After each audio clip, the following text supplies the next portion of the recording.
What high level pointers would you give someone working on creating a digital asset protection trust? I would structure it in Wyoming because, again, you're going to get the creditor protection and the anonymity, and mainly the regulation there in Wyoming is extremely friendly for crypto. I would work with an attorney that knows what they're doing, has litigated trusts, has administered trusts, and understands what provisions to put in trust for those situations and isn't just getting started in their career.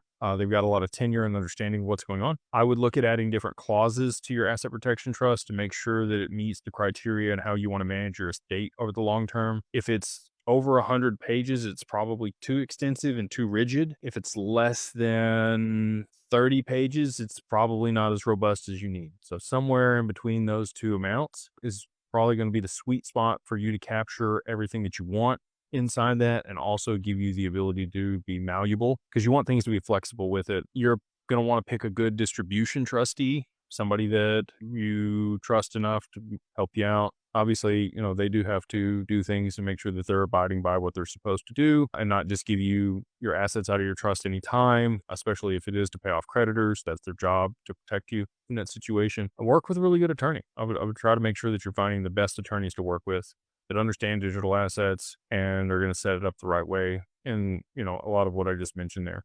So we do have those attorneys at Digital Ascension Group and Digital Family Office. So if you need somebody like that, if you've got a couple million in crypto and you want to go ahead and set up an asset protection trust to make sure that everything's protected and your family is set up for the long term, we would love to work with you in that.